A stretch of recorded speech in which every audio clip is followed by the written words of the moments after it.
La santé est-elle profondément inégale par nature?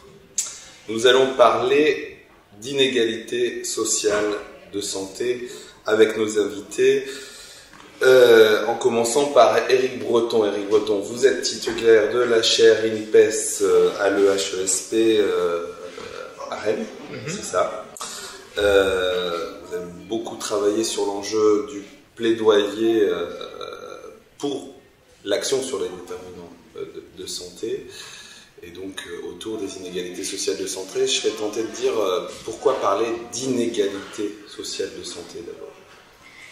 Parce qu'on parle il y a des inégalités, hein, il y en a dans tout. Donc, ce qu'on parle de ces inégalités dites sociales, mais c'est celles qui sont associées à notre position dans la structure sociale de la société. Alors, ce sont donc des inégalités qui ne sont pas du tout naturelles, qui sont simplement liées à où nous apparaissons finalement dans la structure de la société. Hein. Donc, si on est pendant une famille d'ouvriers, on a, par exemple, un risque plus élevé que d'être exposé à toute une série de risques que si on est dans une famille très bien fortunée. Alors, c'est ça. Donc, on parle d'inégalité sociale de santé parce que ce ne sont pas des inégalités naturelles. Elles ne sont pas dues au hasard. Elles sont dues à l'organisation sociale des sociétés. Parler d'inégalité sociale de santé sans parler de précarité, de contexte économique, de ce mot qui sans cesse envahit les médias, et quoi, M. Rebolledo, qui je ne sais pas ce qu'il pourrait en penser aujourd'hui, et le mot crise économique, chômage, crise écologique, environnement, crise sanitaire, mondialisation sanitaire, crise culturelle, rupture culturelle. C'est le terrain d'inégalité sociale de santé c'est un creuset des inégalités sociales de santé. Est-ce que les inégalités se creusent? Les inégalités, c'est un peu le portrait qu'on a de ça. Les inégalités sociales, oui, elles se creusent. Hein. Je pense que Thomas Piketty pourra en parler mieux, mais il voit à travers le creusement des inégalités de distribution de richesses. Hein. Les inégalités sociales de santé se creusent depuis les années 70, effectivement. Donc, c'est difficile on ne peut pas penser, par exemple, une égalité de santé sans voir en même temps des égalités sociales. Donc, les deux phénomènes sont intimement liés. Et effectivement, quand vous parlez des crises, les crises écologiques et tout ça, ce qui est encore là est tout à fait intimement lié à la question des inégalités, c'est que ces crises-là nous impactent de façon très différenciée. Il n'y a pas de déterminisme, on s'entend. Hein, ça ne veut pas dire que si on n'a pas son bac, par exemple, qu'on va être dans la misère. Mais si on n'a pas son bac, par exemple, c'est qu'on se retrouve dans un groupe dont la moyenne, ou en tout cas le risque en moyenne est beaucoup plus élevé, par exemple, de souffrir de façon disproportionnée des effets de la crise, de souffrir des effets disproportionnés, de façon disproportionnée, des effets, par exemple, des expositions environnementales, de la pollution, des mauvaises conditions de logement. Mais évidemment, dans le groupe, vous allez toujours trouver quelqu'un qui n'a pas fait son bac et qui est plus riche que de se retrouver dans le 1% des plus riches de la société. Celui qu'on valorise. Et celui qu'on valorise et celui qu'on dit, vous voyez, c'est possible et tout ça. C'est l'American Dream, hein? Ouais. C'est cette espèce d'utopie qu'on pousse toujours. Je finirai sans doute notre rencontre à tous les trois autour du devenir promoteur d'égalité en santé plutôt que réducteur d'inégalité sociale en santé. Je vais aborder le contenu même des mini-forums, des ateliers autour de ce sujet avec les deux animateurs de ce thème, Éric Breton, qui était donc Stéphane Giganon. Stéphane Giganon, vous êtes chez AIDS et vous êtes aussi membre du COPIL et du comité pédagogique de l'Institut Renaudot. Vous avez animé un mini-forum sur le sujet. Si j'avais à vous poser la question des deux informations ou des deux contenus clés qui ont fait sens dans ce moment passé de débat autour des inégalités sociales de santé, quels seraient-ils ? Alors c'était un atelier, pas un mini-forum que j'ai animé, c'était un atelier hier, donc avec deux présentations d'expériences complètement différentes, une sur l'éducation thérapeutique et une autre sur comment susciter et apporter l'information auprès de personnes qui ne se déplacent pas, qui vivent en total isolement, qui restent dans leur quartier, dans leur immeuble. Donc les deux expériences étaient assez intéressantes et très différentes. Donc ça, c'était une chose que j'ai remarquée dans l'atelier, c'était ces expériences-là.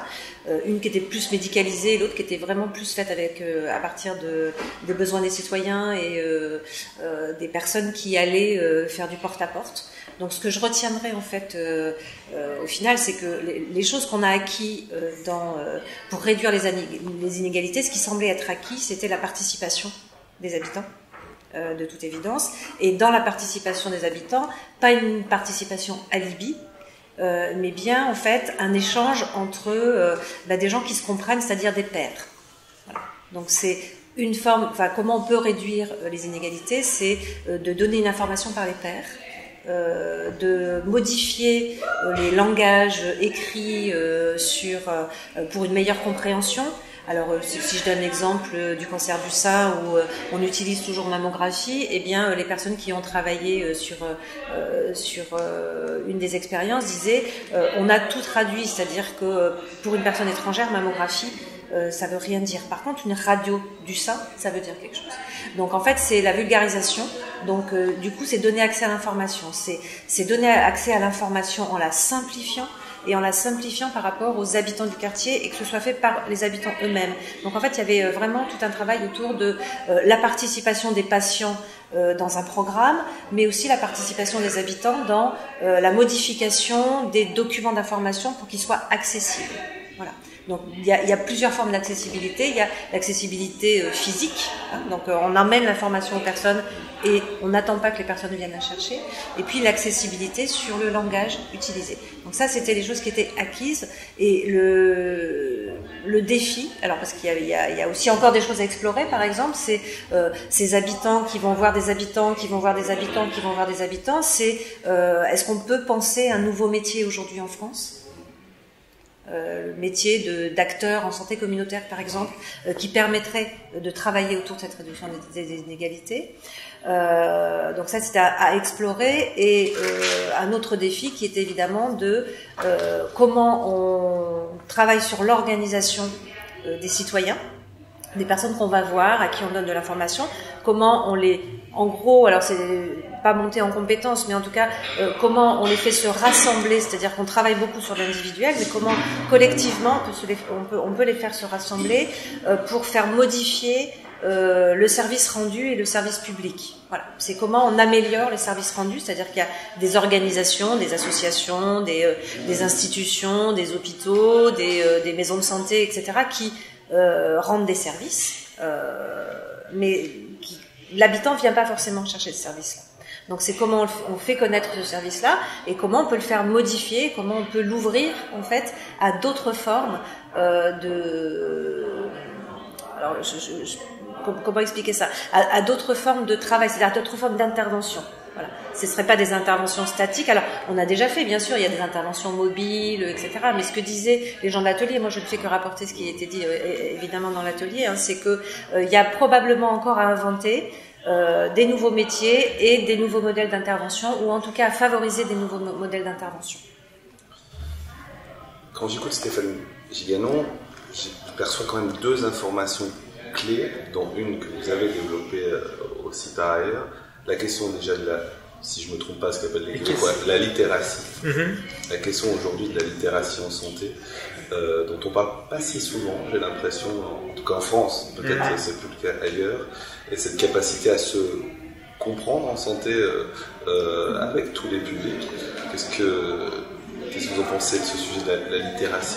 Ben, c'est une réponse aux inégalités, certainement. En fait, en santé publique, dans le monde de la santé, c'est la classe moyenne qui s'adresse à la classe moyenne et supérieure. On a ce pli-là. On est dans la classe sociale qu'on est et on prend pour acquis que, dans le fond, on a tous le même discours et tout ça. Alors, effectivement, il y a beaucoup de travaux là-dessus, au niveau européen, au niveau international. C'est vraiment une réponse ici. Donc, je pense qu'ici, on a un exemple très, très concret. Et le deuxième, alors on parlait du métier, ça fait vraiment lien avec une proposition, inventer le métier du promoteur d'égalité sociale en santé, cet acteur, parce que, permettez-moi de reprendre l'approche positive qu'on défend tous en promotion de la santé, puisque promoteur d'égalité sociale en santé, ce métier il me fait penser un peu, il fait un peu résonance à votre idée du référent, ou alors on va voir quelles sont les missions, mais qui dans un ARS serait le monsieur surveillance de la fonction égalité santé. Est-ce que dans votre proposition des référents inégalité, c'était un peu cette idée-là? Oui, ça vous faites référence donc à les résultats donc de tout un travail qui a été fait avec plus de 80 professionnels. On s'interrogeait justement sur comment on peut réduire les inégalités, et entre autres dans les ARS, effectivement, on parlait de cette idée de référent parce que le problème, je pourrais même pas vous dire si c'est effectivement c'est une façon de faire. Est-ce que c'est la façon? Je sais pas. Nous, on va l'essayer. On est dans des expérimentations. Bientôt, on va être là-dedans.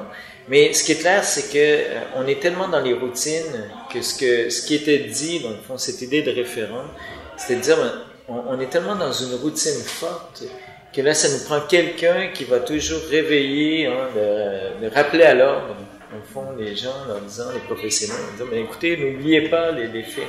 Mais dans les faits, toutes nos pratiques, que ce soit qu'on soit dans le social ou dans le sanitaire, c'est dans notre code génétique, normalement, de s'assurer que nos programmes, parce qu'on utilise des fonds publics, on utilise des ressources publiques, mais ces ressources publiques-là ne devraient pas profiter plus à ceux qui sont déjà en meilleure position. Donc, au départ, on devrait avoir ça dans notre... Mais c'est pas aussi simple, parce qu'on ne voit pas souvent, des fois on le voit régulièrement, on ne voit pas les effets de nos actions. On n'est pas capable de voir l'ampleur des effets des programmes politiques. Deuxième invité, Didier Ménard. Bonjour. Bonjour. Médecin, comme beaucoup, mais pas que. Fédération nationale des maisons de santé. Vous avez aussi animé un atelier d'échange, j'imagine aussi fructueux. Même question, deux moments de sensation où l'atelier a fait sens.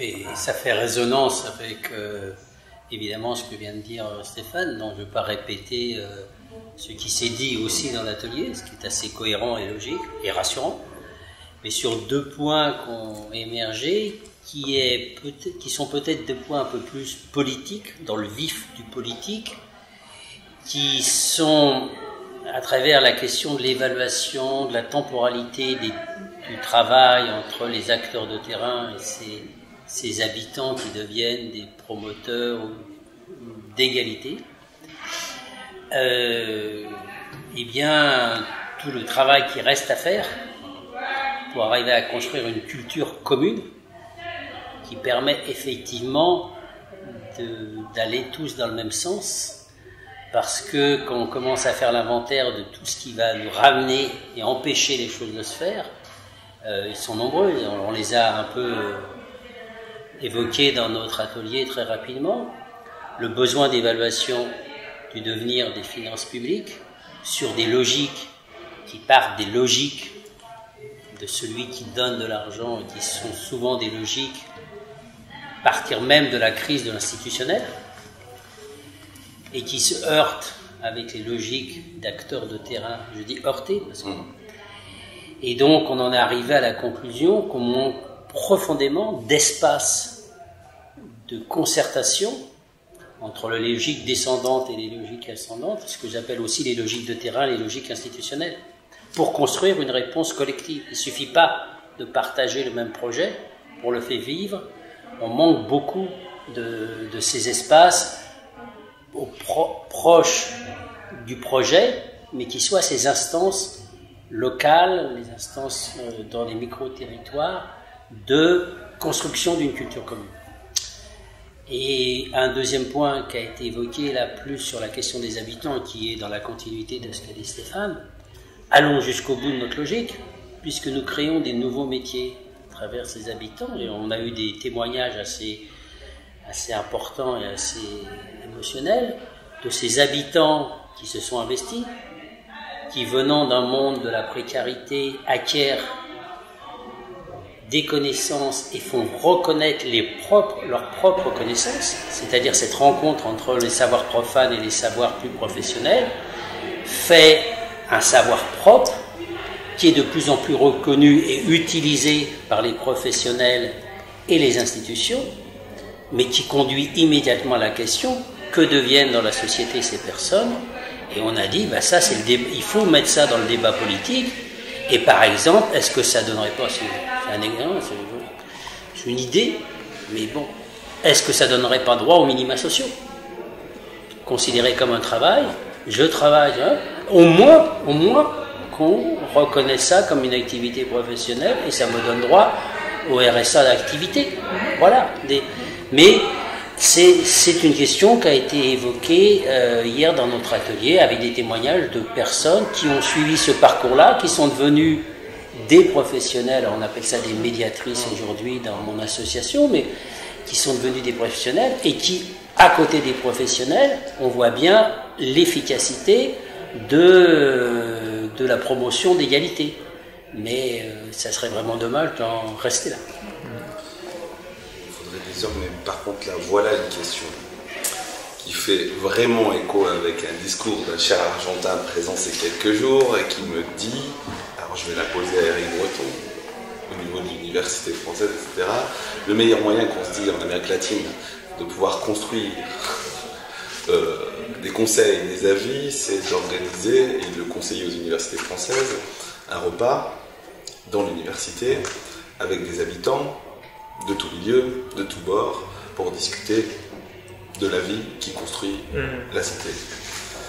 J'ai l'impression, peut-être pas à juste titre, que ce décloisonnement de la pratique entre l'université et les publics précaires, cette appellation public qui dit, voilà, c'est les publics, etc., c'est-à-dire on a beaucoup questionné la question d'habiter le territoire en tant qu'universitaire, en tant que professionnel.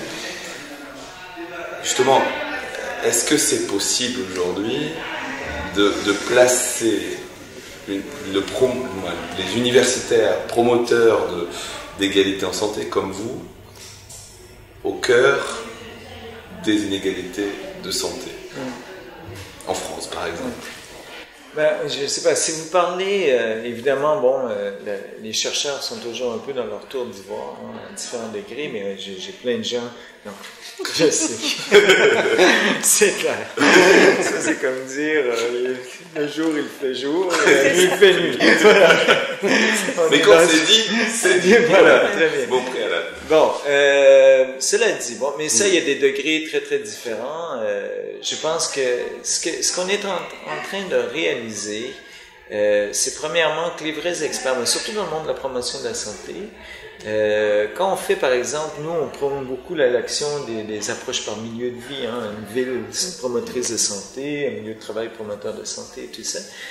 Aujourd'hui, le discours qui est de plus en plus fort, mais bon, dans la pratique, c'est difficile, c'est de dire, les vrais experts, c'est ceux c'est les citoyens, c'est le travailleur, c'est eux les experts de leur propre milieu de vie, et c'est donc eux qui doivent définir quels sont les problèmes et travailler ensemble à trouver des solutions. Donc, que ce soit le professionnel ou le chercheur ou l'enseignant-chercheur, leur rôle devient plus un d'accompagnement. De dire, leur expertise n'est plus sur je sais qu'est-ce qui est bon pour vous. C'est plutôt de dire, mais écoutez, moi j'ai une petite idée de comment je peux catalyser donc mobiliser votre énergie. Au fond, hein, je peux vous donner un peu des pistes en toute modestie. Et c'est ça qu'on voit. Et au niveau de l'OMS, par exemple, hein, l'Organisation mondiale de la santé, le discours est très fort. Mais encore là, on est dans le discours, hein, on n'est pas encore là. Nous, en tout cas, on n'est pas rendu là. Puis ça, je veux dire, je le dis avec beaucoup d'embarras, mais on commence à se diriger vers là. Le discours de l'OMS, c'est de dire sans participation. La participation n'est plus une question éthique. C'est plus dire, ben, on peut plus intégrer. Il faut intégrer des gens, les citoyens, parce que ben, c'est pas sympa de pas les intégrer. Aujourd'hui, ce qu'on dit, c'est que si on les intègre pas, ben là, on a un problème de survie de nos programmes, nos activités. Donc, nos actions ne sont pas pérennes, elles ne sont pas efficaces. Donc, et il y a toujours la question éthique, évidemment, de ne pas faire des choses sans impliquer les gens. Donc, j'ai pas répondu à votre question, mais oui, évidemment. Mais vous avez répondu. Passons de l'apprenance, de la construction. On pourrait en parler des heures, mais j'avais envie d'avoir un résumé autour de cette logique un peu duel de la crise comme menace ou comme la crise d'accélérateur d'alternatives à la santé communautaire. On le voit dans l'habitat, ils n'appellent pas ça de la santé. La norme, le poids de la norme, y compris juridique, a écrasé l'initiative. Et là, on sent qu'il y a peut-être aussi un nouveau mouvement social qui a envie de revenir à des modes de créativité, si je ne me trompe pas. Alors, la crise. Bien sûr que ce n'est absolument pas une chance, mais est-ce que vous pensez que ça pourrait être, cette nouvelle transformation sociale, un moteur pour plus d'égalité? Pour plus de solidarité, probablement. Pour plus d'égalité, c'est pas sûr. Être solidaire, ça ne veut pas dire qu'on fait des programmes pour tout le monde de la même manière. Par contre, ça développe en effet de l'échange, l'échange de savoir, l'échange de pratiques. On essaie de provoquer des changements entre les gens, mais je suis pas sûre que ça réduise les inégalités. Moi, j'adhère pas beaucoup à ce discours-là. Alors peut-être que de ma position, c'est tellement criant que la crise, elle provoque plus de malheur et de souffrance pour ceux qui en sont le plus victimes. Moi, je travaille dans un quartier populaire, cité des Francs-Moisins. Je peux vous dire que la crise, elle est redoutable. Elle a des noms, elle a des pertes de chance, des morts, ça tue. Donc, et puis pour les associations, pour ceux qui travaillent, la crise, elle est la mise en cause réelle bon. Et donc ce discours « profitons de la crise », c'est un discours de gens qui sont dans la société assez bien positionnés pour pouvoir dire ça. Par contre, les problèmes existaient avant la crise. Dans certains, la crise n'a fait que massifier les problèmes, elle n'a pas changé vraiment la nature. Et donc, par contre, si la crise peut aider au changement, à l'évolution, au changement le plus important qui est le changement culturel. Eric vient de parler de la nouvelle place des chercheurs, de la place des professionnels. Ce matin, j'animais un forum sur les maisons de santé et le fait qu'aujourd'hui, des médecins commencent à considérer que tous les patients ne sont pas que des malades, mais aussi des citoyens. C'est-à-dire que si, à l'occasion de la crise, il y a une évolution qui améliore, je veux dire, dans la tête des gens, une espèce de conscience, donc culturellement, qu'on n'est plus chacun dans notre tour d'ivoire, et qu'on a intérêt, parce qu'on est dans notre posture sociale, mais aussi parce qu'on joue un rôle social, un rôle, aujourd'hui, le grand débat qui traverse la médecine, c'est quelles sont les missions de santé publique aujourd'hui des soignants. Toutes ces choses-là, oui, je dis bien la crise. Mais ne disons pas qu'à la crise que le manque d'argent va nous permettre d'avoir, c'est peut-être vrai pour un certain problème, mais pour ceux qui sont aujourd'hui en train d'en crever, c'est autre chose. L'essentiel, toujours l'essentiel. Merci de ce rappel. Je finirai par une demande, la demande du plaidoyer, bien évidemment, en vous adressant à tous, professionnels, citoyens, habitants, construire ensemble, tel est le titre de ces rencontres, construire ensemble pour plus d'égalité sociale en santé. Je vous laisse commencer. C'est à la fois, c'est pour faire vite, c'est la condition indispensable pour augmenter l'indice de bonheur. On a dans nos professions, dans nos statuts, aussi en permanence la légitimité de revendiquer d'être un peu plus heureux. Et donc construire l'indice de bonheur partagé, un indice qui n'est pas universitaire, c'est dans ma tête, l'indice de bonheur partagé que je suis en train d'essayer de promouvoir dans les équipes professionnelles, c'est effectivement faire ensemble, et pour moi un élément important dans la constitution de cet indice, et donc du bonheur. J'ai juste une seconde à ça. Il y a quelques mois, un représentant agricole m'a dit la santé, c'est ce qu'on appelle chez nous l'indice du moral. Et j'ai trouvé ça, c'est très bien resté. À moi. Question embêtante. Moi, je suis le dernier à répondre. J'ai eu le temps de répondre, de réfléchir. T'as le temps de réfléchir. J'ai trouvé que vraiment, c'était un défi. Alors, il y a évidemment plusieurs choses. C'est pour être long de dire c'est quoi le plaidoyer. Alors, il y a deux choses. Moi, il me semble que pour construire ensemble, il faut qu'à minima, tout le monde puisse connaître et vivre et connaître surtout les droits de l'homme et du citoyen. Donc faire appliquer à minima les droits de l'homme et du citoyen. Et si j'utilise un peu ce que je pourrais défendre pour l'association Aide, je trouve qu'aujourd'hui la question du droit des étrangers malades en France est vraiment à revoir, entre autres, à revoir. Et s'il y avait une forme de plaidoyer que je défendrais, ce serait celle-là aujourd'hui, en 40 secondes. Hein. Après, si vous me donnez plus de temps, je pourrais vous dire tout le reste. On aura l'occasion. Je choisis. Mais je partage. Parce on que aura l'occasion. Ça, on est dans la misère de la misère. Misère de la misère, et du coup, les droits de l'homme, mince. Surtout, il faut que tout le monde relise ça. Surtout quand tout le monde, en France, fait des leçons de morale aux autres. Exactement.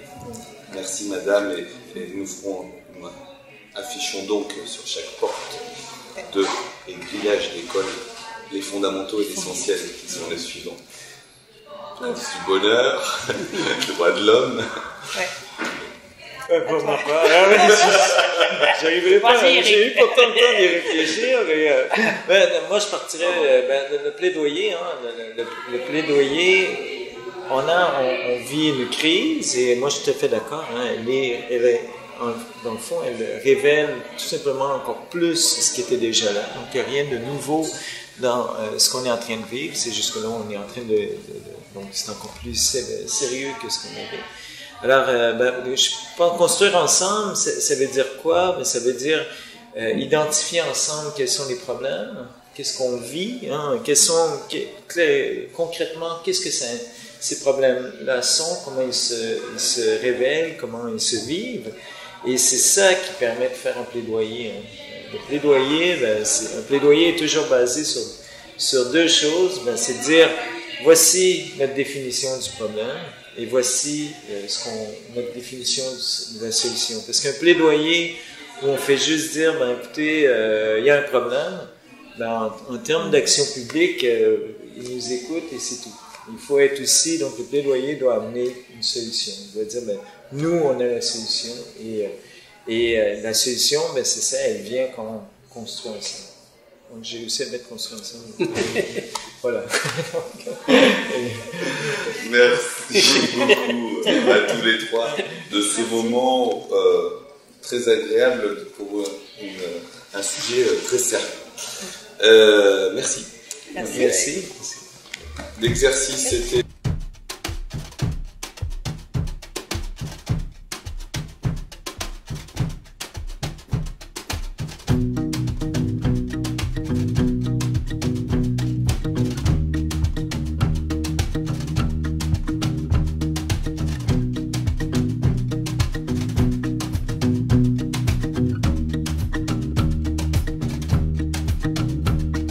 más.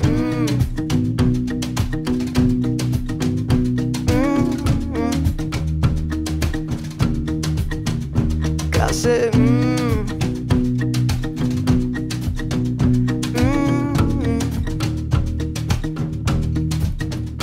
Casi.